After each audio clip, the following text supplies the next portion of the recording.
Hey everyone, today we need to talk about something big. Like, potentially supply chain breaking big.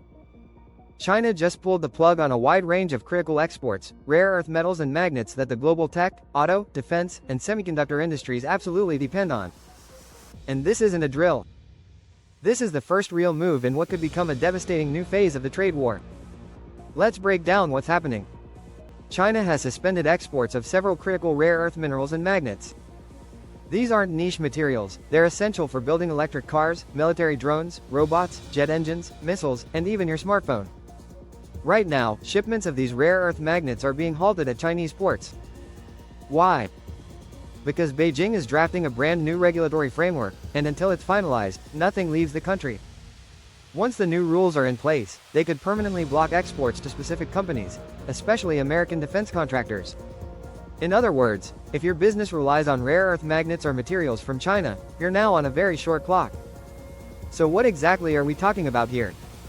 China's new restriction specifically targets 6 heavy rare earth elements. These are metals that are almost entirely refined in China, and they're used to make high-performance magnets. We're talking about magnets that go into electric motors for EVs, drones, robots, guided missiles, satellites, basically, anything that moves and thinks in the modern world. And here's the thing, 90% of the world's rare earth magnets are made in China. And 99% of the global supply of heavy rare earth metals? Until recently, also from China. So what happens now? Well, first of all, export licenses are now required to ship these materials out of China. But here's the catch, China hasn't even built the system to issue the licenses yet. That's right, the system doesn't exist yet. So right now, everything is frozen. Ports are confused. Companies are in limbo. And global supply chains are holding their breath. Some companies were prepared. A few stockpiled last winter in anticipation of a trade war escalation. Others, especially in the US, didn't. And if their magnet supply dries up, production could stop cold. Factories in Detroit, for example, could be forced to halt production if they run out of these high-performance magnets. It's that serious. And we're not just talking about cars. These heavy rare earths are also used in the chemicals that go into making jet engines, lasers, advanced headlights, and specialized spark plugs. They're inside capacitors, which are crucial components in semiconductors and AI chips. If you make anything with AI servers, smartphones, or EVs, this matters to you. Some companies say they've been told they might get export licenses in 45 days, but that's not guaranteed. And that's assuming the system is even up and running by then. Meanwhile, companies are scrambling to figure out how much inventory they actually have. Some Japanese firms keep more than a year's worth of supply. They remember what happened in 2010 when China cut exports during a dispute. It triggered a 7-week shortage that rattled the entire Japanese economy. But many US companies? They don't keep much inventory. Holding rare earth stockpiles is expensive. One of the key metals now restricted, dysprosium oxide, costs over $200 per kilogram in Shanghai and even more outside China. The scary part?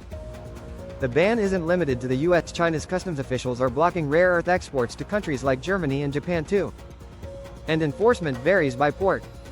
Some ports are laying out magnets if they only contain trace amounts of heavy rare earths and aren't going to the US. Others are demanding testing to prove the magnets are clean before they'll let them leave the country. So now we've got a bottleneck, a regulatory gray zone, and a geopolitical standoff, all rolled into one. Why is China doing this now? Simple. It's retaliation. This move came just days after the US announced a major new wave of tariffs. And while consumer electronics got some exemptions, magnets did not. So China is hitting back, not with noise, but with precision. And here's the thing, this barely hurts China economically.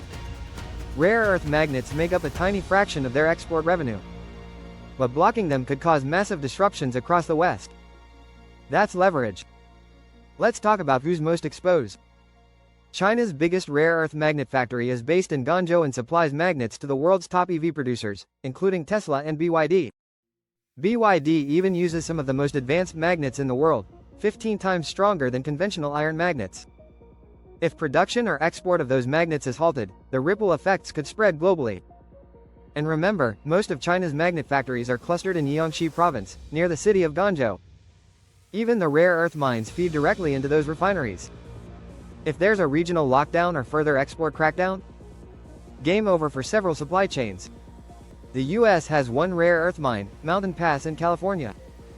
And there are plans to start magnet production in Texas soon. But we're not there yet. That means we're still dangerously dependent on China. The CEO of that mine said it best, drones and robotics are the future of warfare. And those supply chains are now shut down, so what does this all mean? This isn't just a trade issue.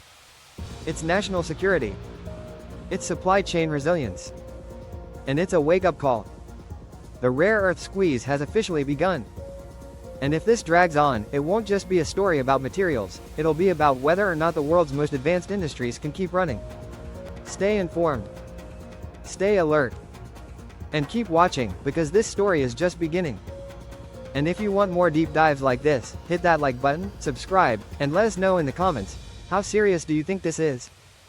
Is this the start of a full-blown resource war? Let's talk.